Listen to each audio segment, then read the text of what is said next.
मेरे साथ RRB group D की तैयारी करने वाले बच्चों का आज चौथा दिन है और चौथे दिन में आज हम सीखने वाले हैं जीके की स्ट्रेटेजी क्या होनी चाहिए, क्योंकि बहुत बड़ा समुद्र जैसा सिलेबस है जीके का और सबसे कम क्वेश्चंस अगर आएंगे तो जीके के आएंगे। ये आप सभी को पता होगा क्योंकि साइंस बाहर निकाल दिया है। सिर्फ जीके की अगर बात करें तो 20 क्वेश्चन आप सोचो, जहां 25 क्वेश्चन मैथ के होंगे, 25 क्वेश्चन साइंस के होंगे, 30 क्वेश्चन रीजनिंग के होंगे, वहां सबसे कम सिलेबस जीके का। आप देखोगे दिल्ली पुलिस वाले जो एग्जाम है उसमें डबल है, यानी कि 50% जो मार्जिन है वो जीके का होता है। और भी कोई एग्जाम देखेंगे आप तो 25% मार्जिन वहां जीके का होता है। लेकिन आरआरबी ग्रुप डी की एग्जाम या फिर यह कह दो कि रेलवे की जितनी भी एग्जाम होती है वहाँ जीके का पोर्शन थोड़ा कम ही होता है, तो सिलेबस बहुत बड़ा होता है। बच्चा शुरू कर देता है बिना किसी तैयारी के, बिना किसी रणनीति के, तो वो वहाँ फेल हो जाता है, फ्लॉप हो जाता है। मैं आपको ऐसा नहीं होने देना चाहता हूँ, इसलिए एक सिस्टमेटिक प्लानिंग आज हम करेंगे जीके जीएस की रणनीति के लिए। आज है 19 सितंबर और आज का हमारा चौथा डेज है। चलो बात कर लेते हैं हमारे सिलेबस के बारे में। मेरे विद्यार्थियों, जीके जीएस का मतलब आप लोग क्या समझते हैं? हिस्ट्री, पॉलिटी, ज्योग्राफी, इकोनॉमिक्स, ये चीज़ें वाकई में एग्जाम की दृष्टि से हम इसको ऐसा नहीं समझेंगे, थोड़ा चेंज करके समझेंगे। जैसे सबसे इंपॉर्टेंट जो पॉइंट है आजकल स्टैटिक जीके का, स्टैटिक जीके में जैसे मान लो कि किसी भी राज्य के मेले पूछ लिए, किसी भी राज्य के त्यौहार पूछ लिए, किसी भी जैसे वो अभ्यारण्य होते हैं वो पूछ लिए, इस टाइप का जीके जो स्टैटिक जीके होता है। अगर आप नोट्स गुरुजी की प्लेलिस्ट देखोगे मेन चैनल की, वहाँ आपको जय वीरू सीरीज मिल जाएगी एमटीएस टाइम की, या फिर सौरभ सर का स्ट्रेटेजी के मिल जाएगा। वहां से आप एक एक पॉइंट क्लियर करते चलोगे तो स्ट्रेटेजी की आपको समझ में आएगा वास्तव में स्ट्रेटेजी की होता है क्या है, एग्जाम में क्वेश्चन कैसे आते हैं। करंट अफेयर्स के क्वेश्चन जीके में ही आएंगे, 20 में से 5-6 क्वेश्चन आएंगे, और बाकी जो क्वेश्चन और आएंगे जो आप स्टैटिक के मानोगे, पॉलिटी के मानोगे, वो भी ऐसे ही पूछे जाएंगे। जैसे पूछ लिया कि किस राज्य, किस देश में जैन जी ने तख्ता पलट कर दिया, तो आप सोचिए पॉलिटी से जुड़े या ऐसे। अब पूछ लेंगे हाल ही में किस उपराष्ट्रपति ने इस्तीफा दे दिया। अब उपराष्ट्रपति ने इस्तीफा दिया है, फिर पॉइंट जोड़ दिया, उपराष्ट्रपति की नियुक्ति कौन करता है, कैसे करता है, उससे संबंधित बातें। तो करंट से मिलकर ये सवाल बन सकते हैं, तो आप करंट अफेयर्स को थोड़ा और गहरे से पढ़ेंगे। फिर अगर बात बच जाती है तो हम पॉलिटी को लेकर चलते हैं, क्योंकि इनमें अगर सबसे ज्यादा वेटेज कहीं है तो पॉलिटी का है। और पॉलिटी की अगर मैं बात करूं, ज्यादा नहीं, आप कम से कम आपके जो मूल राइट्स हैं, फंडामेंटल राइट्स हैं, वो आप लोग पढ़ के जाएं, डीपीएसपी पढ़ के जाएं। इसके अलावा जो आपकी ड्यूटीज हैं, फंडामेंटल ड्यूटीज, ये 3 पॉइंट तो पढ़कर जाएं, क्योंकि क्वेश्चन इनसे बनने की संभावना ज्यादा होती है। फिर बात कर लेते हैं हिस्ट्री की। हिस्ट्री को अगर आपको पढ़ना चाहते हो, देखो हालांकि सब में से पता नहीं क्वेश्चन कहाँ आ जाए, ये मेरा अभी कहना अनुचित है, क्योंकि मुझे सपने नहीं आते हैं, न ही मैं पेपर लीक करता हूँ। लेकिन एक बात मैं मेरे अनुमान से, जब मैंने तैयारी करी 2017 से लेकर 17 में तैयारी की, 17 में नौकरी लगी, उसके बाद में मैं पढ़ता रहा, आज ये मान लो 8 साल तक पढ़ता रहा, पढ़ाता रहा। वो जो अनुभव मेरा कहता है वो ये कहता है कि सेंट्रल गवर्नमेंट की एग्जाम जहां भी होती है वहां हिस्ट्री में जो क्वेश्चन पूछे जाते हैं वो मॉडर्न हिस्ट्री से ज्यादा पूछे जाते हैं। मॉडर्न हिस्ट्री आप समझ रहे हो, जहां देश आजाद होने की कगार पे आया था ये, या फिर मान लो 1857 की क्रांति की बात सारा। वैसे आप पढ़ तो रहे हो सर, अशोक को पढ़ रहा हूँ, बुद्ध को पढ़ रहा हूँ, ठीक बात है, सिंधु घाटी सभ्यता पढ़ रहा हूँ, क्वेश्चन आएगा, 1 या 2 आएंगे, कहीं से पूछ सकते हैं, लेकिन फिर भी ज़्यादा संभावना मॉडर्न हिस्ट्री की है। अगर आप मॉडर्न हिस्ट्री पूरी पढ़ लेते हो फिर आप मिडिवल हिस्ट्री पे जाओ, फिर आप एंशिएंट पे जाओ, लेकिन क्रम यही रखो। मैंने यहाँ आपको 4 टॉपिक बता दिए, 3 टॉपिक बता दिए, फंडामेंटल राइट्स, डीपीएस, फिर एफडी। क्या पता इनमें क्वेश्चन नहीं है, इनको पढ़ने के बाद में और पढ़ना, क्योंकि ज़्यादा प्रायिकता इनमें से क्वेश्चन आने की होती है, मेरा अनुभव कहता है। अब बात कर लेते हैं ज्योग्राफी की। अगर आप हिस्ट्री जीके पूरा कर लेते हो तो ज्योग्राफी उसमें आ जाती है, ठीक है। लेकिन फिर भी अगर आपको लगता है कि सर ज्योग्राफी मुझे पढ़नी है तो ज्यादा से ज्यादा हिमालय वाला पार्ट आप पढ़ के जाओ, नदियां हैं वो पढ़ के जाओ। बाकी परिवहन जो ट्रांसपोर्ट है उससे भी ज्यादा क्वेश्चन पूछे जाते हैं कि कौन सा रोड कहाँ से निकलता है, नेशनल हाईवे के बारे में प्रश्न पूछ लिए जाते हैं।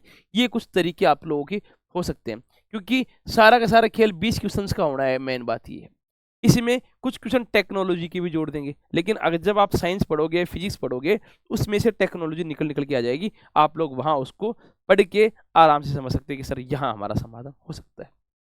बात कर लेते हैं सर इतना बड़ा सिलेबस कैसे कवर होगा। सिलेबस तो बहुत बड़ा है, टाइम कम है, तो आपको पता होगा मैंने आपसे 60 दिन मांगे थे।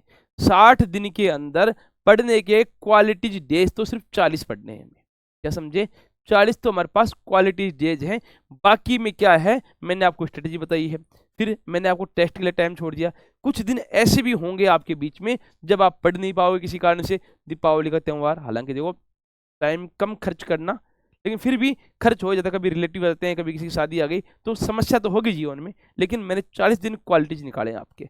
मैंने ये नोटिस कर लिया, अगर कोई बच्चा 40 दिन तक 10 घंटे पढ़ लेता है तो 400 घंटे में उसका सिलेक्शन हो सकता है। लेकिन उसके लिए पहली शर्त ये है कि उसको पहले से कुछ आना चाहिए, बिल्कुल जीरो नया बच्चा नहीं होना चाहिए। मैंने पहले कहा था, बिल्कुल नए बच्चे हो तो क्यों पढ़े हो चक्कर में। आप दिल्ली पुलिस को टारगेट करो, जनवरी फरवरी में जाके एग्जाम होनी है। एसएससी जीडी को टारगेट करो, इस नौकरी से कुछ अच्छी नौकरी है वो, ये मान के चल सकते। ये नहीं कहूँगा नौकरी बुरी है, जिसके पास कुछ ही नहीं है उसके लिए बहुत अच्छी नौकरी है। लेकिन अगर मेरे को कुछ आता नहीं है, मुझे नौकरी भी लगनी है, तो मैं 40 दिन क्यों खराब करूँ? क्यों नहीं मैं सिस्टमेटिक तरीके से चलूँ? नोट्स गुरुजी का सिलेक्शन बैच जीडी के लिए आप ले सकते हो, दिल्ली पुलिस के लिए प्रहार बैच ले सकते हो, तमाम सारी चीज़ें आपके पास अवेलेबल हैं, बहुत सारे कोर्सेज अलग अलग एप्लीकेशन पे अवेलेबल हैं। मैंने कब कहा आप यहाँ से पढ़ो, लेकिन हाँ, अगर सबसे नज़दीक कोई चीज़ है जो मैं जानता हूँ, मेरे निर्देशन में बनी है, मेरे मार्गदर्शन में बनी है, वो नोट्स गुरुजी है, वहाँ से आप चाहो तो ज्वाइन कर सकते हो। मैंने कहा आपके पास जो 10 घंटे का टाइम मैंने निकाला था, उसको आप ऐसे बांटेंगे। देखो, जीके को आप 2 घंटे देंगे, मेरे कहने पे 2 घंटे देंगे, मैथ को भी आप 2 घंटे देंगे, रीजनिंग को वापस 2 घंटे देंगे, और साइंस को 2 घंटे देंगे। सर ये तो 8 हो रहे हैं। फिर मैंने कहा किसी भी सब्जेक्ट में लगा कि आज मेरा टाइम कम पड़ गया है, तो 2 घंटे का टाइम उसको एक्स्ट्रा दे दो।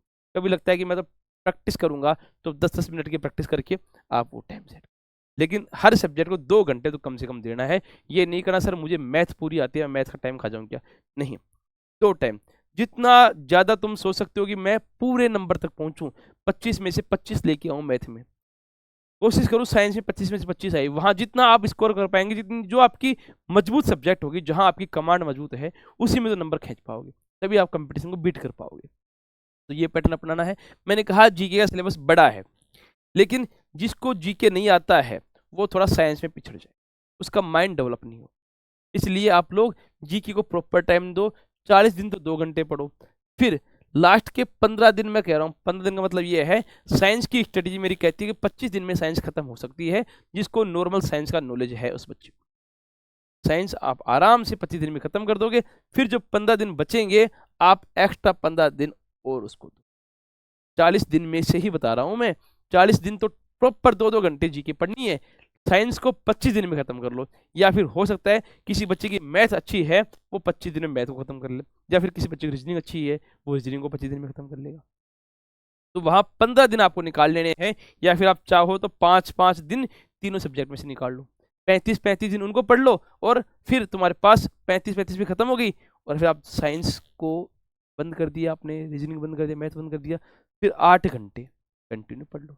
मुझे तो सिर्फ ये 30 घंटे चाहिए थे एक्स्ट्रा, तो आप यहाँ मिल जाएंगे। तो मेरी बात से आप लोग कितना सहमत है मुझे जरूर बताएं। ये सिर्फ मेरी स्ट्रेटेजी नहीं है, आप बच्चों के लिए बनाई हुई ऐसी स्ट्रेटेजी है, अगर आप इसको फॉलो करेंगे तो सक्सेस की रेट बढ़ जाएंगे। एक आप अपने तरीके से तैयारी कर रहे थे, या तो आप किसी को फॉलो कर रहे हो मेरे अलावा किसी दूसरे आदमी को, उसको फॉलो करते रहो, या फिर आपको लगता है कि सर आपकी स्ट्रेटेजी ज़्यादा कारगर है बजाय जहाँ मैं फॉलो कर रहा हूँ, इसको फॉलो कीजिए, आपको सफलता मिलेगी। नेक्स्ट जो स्ट्रेटेजी होगी, अब मैं सोच रहा था पहले तो मैं आपको आज ही टारगेट देने वाला था कि आज से आप ये टारगेट ले लीजिए, लेकिन नहीं, मुझे लगा बच्चों को सही तरीका पता होना चाहिए क्या कैसे किसको पढ़ना है। अब एक सबसे इंपॉर्टेंट बात यह है, जीके जीएस के मामले में आपको पीवाईक्यू पे फोकस करना चाहिए। पीवाईक्यू कौन से? सर पीवाईक्यू एसएससी के भी हो सकते हैं, रेलवेज के भी हो सकते हैं। आपको सर रेलवे की एग्जाम है, एसएससी की पीवाईक्यू क्यों करवा रहे हो? मैंने ये देखा है, स्टैटिक जीके है, हिस्ट्री है, रेलवे की हिस्ट्री अलग थी क्या, या फिर एसएससी की हिस्ट्री अलग है? ये सेम है। हमें भारत का भूगोल पढ़ना है, भारत का भूगोल एसएससी पे वो लागू है, रेलवे पे वो लागू है। तो आप जितने हो सके पीवाईक्यू लगाओ। कहाँ लगाओ? आपकी मर्जी, जहां मिल जाए वहां लगा लो।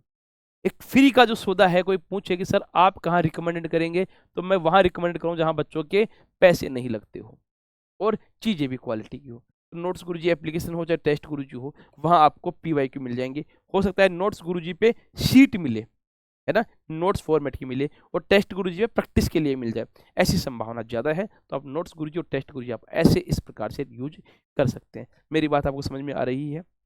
और रही बात कंटेंट की, तुम्हारे पास जो कंटेंट है उसको पढ़ना, ऐसा नहीं सिर्फ नोट्स गुरुजी से पढ़ना है, जो है उसको पढ़ लो, जहां से समझ में आए उससे पढ़ लो। जिसको नहीं पता सर कंटेंट कहाँ मिल सकता है, तो पहला ऑप्शन नोट्स गुरुजी है, या फिर आपके पास जो है उससे आप पढ़ सकते हो, लेकिन पढ़ना ही अंतिम सत्य है। अब ये 3 दिन की सब्जेक्ट की स्ट्रेटेजी देके फिर मैं आपको टारगेट देना शुरू करूंगा। तब तक जुड़े रहिए मेरे साथ। जय हिंद, जय श्री राम, धन्यवाद।